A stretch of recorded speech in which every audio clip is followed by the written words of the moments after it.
Salaamaaleykum.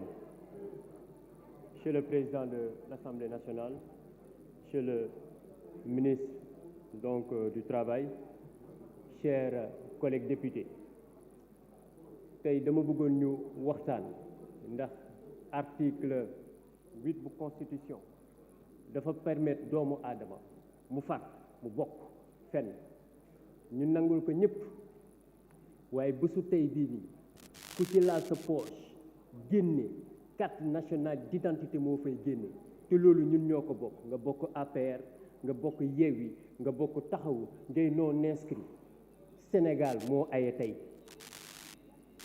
lu ñuy laaj tey mooy report élection présidentielle loo xam ne le président Macky Sall ba mu prêter serment systématiquement conséquence bi ñu ci génne mooy xam nañu exactement ban date la élection yi di ñëw lañ koy dérouler tey jii nii ñu ñëw di discuter sur un projet de report donc des élections présidentielles qui est une loi qui est constitutionnelle ma ñëw ci ñaari fànn par rapport au document. Le premier point, boo jëlee la proposition de loi constitutionnelle numéro 0424 portant dérogation du dispositif de l'article 31 de la Constitution présentée par le président Mamadou Lamine Thiam, même booy lire exposé des motifs il n'y a pas de certitude.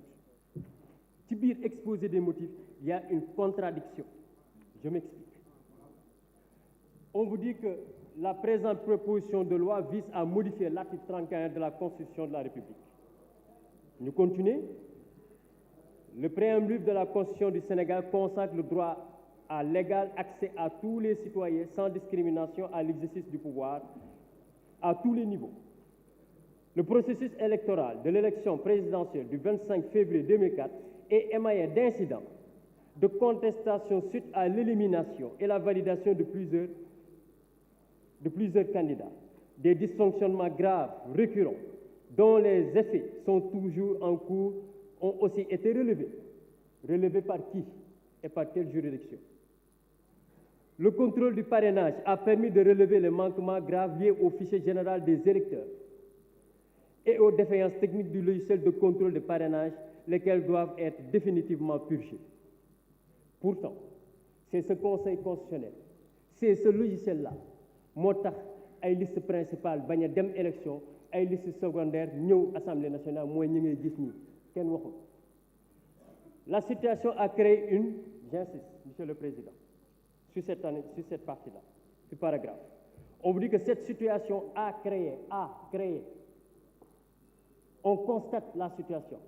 Cette situation a créé une crise institutionnelle entre le pouvoir législatif et judiciaire et s'avère de nature à remettre en cause la crédibilité sénégalaise, la démocratie sénégalaise, l'intégrité du processus électoral et le caractère transparent et inclusif donc de l'élection présidentielle.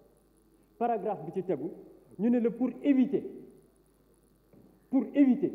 une instabilité institutionnelle, une instabilité, on n'a pas dit cette instabilité professionnelle, cette instabilité constitutionnelle, lii mooy tricherie constitutionnelle. On a une responsabilité devant l'histoire tey. J'insiste encore une fois, loin des considérations partisanes, on n'a pas le droit de rater cela. D'accord naa nit mën nga nangu dem dialogue ñu discuter fa indi fa projet de révision constitutionnelle nga xam ne ay waxu parrainage lañ ko doon wax, ay waxu taux, ay waxu grâce lañ fa wax.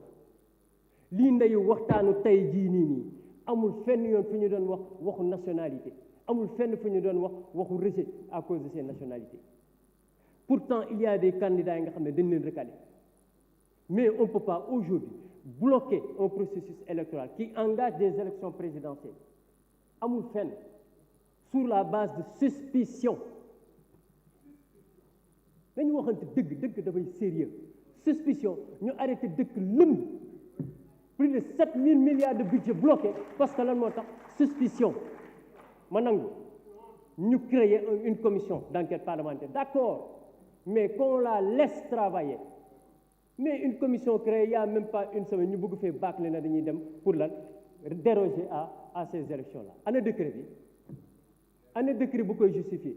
Ñu ngi tere ay candidats ne constitution moo leen may ñu battre campagne sans décret. Merci. Je suis désolé. Monsieur le Président Moussa Diakhaté, vous avez la parole.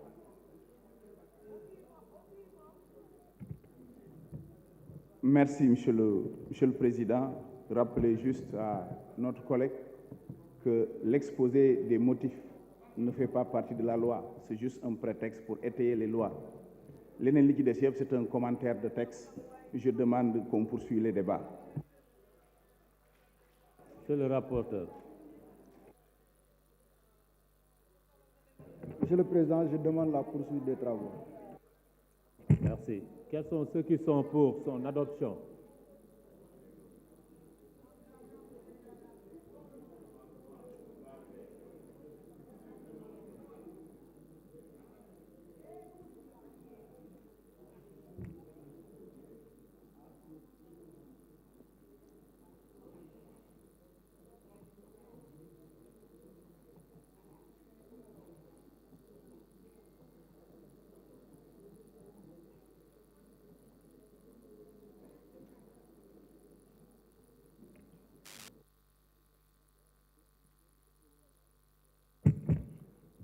« 48 voix. Quels sont ceux qui sont contre